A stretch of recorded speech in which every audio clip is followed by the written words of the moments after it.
I'm Pop Seagon, and welcome to my channel. We had a request from a viewer in the comments, which I certainly like to try to accommodate anytime I can, and that I was able to get somebody to assist me with the demonstration of this. But defense to the full Nelson. Now, full Nelson was very common when I was a kid because people wrestled a lot. Then people forgot about it in the late 70s, 80s, and 90s. And of course, the Gracies reintroduced grappling to the outside world. Wrestling's always been going on, we knew about it. But now, full Nelson, people are realizing how dangerous that can be. With malice, you can break somebody's neck without too much difficulty, especially if the other person's large and the person you're putting full Nelson on is small and they're struggling too much, or they do it with intent and place all their weight and use the other person as a base to have that force go on the base of their skull into the cervical vertebrae, and it'll snap. I see defenses out there where they try to just slide out. Let me tell you, when somebody has you that way, you're not just going to slide out. The only way is to, as in our system, try to elongate your spine again, make your head stand on it, and overcome the leverage that that person has on you at the base of your neck. There aren't too many ways to do that. However, Bagua Kuntao Silat, one of the things we showed, and even in early on, torquing palm and overturning palm.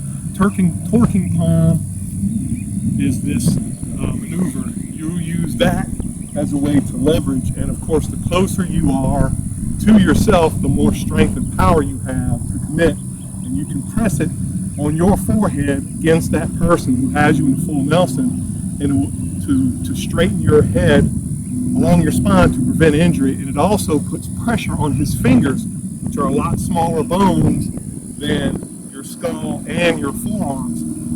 But there's sometimes when you're not able to do that, you don't have the reach, they don't have much larger arms, you have smaller arms, and you're not able to make that close grip pressure upon your forehead to push back it up, which I'll demonstrate in a minute. In that case, you use what's from overturning palm in the system and grabbing like this to push, so you have a little more leverage, or reach, I should say. The leverage is actually not quite as good because you're more extended from your bicep muscle and back, but where torquing palm you can apply power more quickly and more absolutely. But this will still allow you to do it if you can't get this reach from your forearms, and even the best is to grab and push like that. You can at least do it with overturning palm. So I'll have him apply it. Yeah, you can see, go ahead and apply it.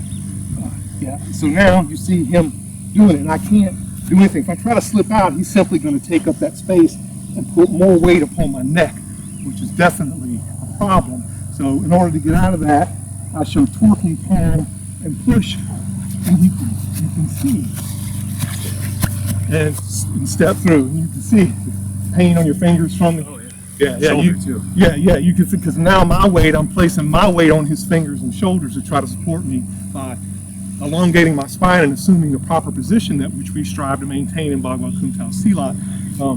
It looks like it wouldn't work. I'm telling you, try it. It definitely works. But if you can't grab this, you can also use double palm grab. You can grab like this or like this, as long as you can grab yourself and apply pressure in that way. You'll get it. Yeah, it's really surprising about how much pressure you put back. I cannot hold on. Yeah, and he is not a weak person by any stretch. So, you see, try again. You can see here, and this time instead of using torquing palm, I'm going to use overturning palm, which here, place on my head, push, and just like in the, we'll keep your elbows down, your hands up, and you see it break, and again, you're free. In that case, I suggest you run quickly away from him as possible, but if not, in reality, what I would probably do, if I had somebody do this, and I was breaking with, say, torquing palm, and just push it, go into this maneuver for torquing palm into a headlock, neck lock, and then deal with it in that way. But that's how we deal with a full Nelson. Thanks for asking. I hope this helped out, and please come back. Remember, please like and subscribe. www.popseagon.com, and hope to see you again.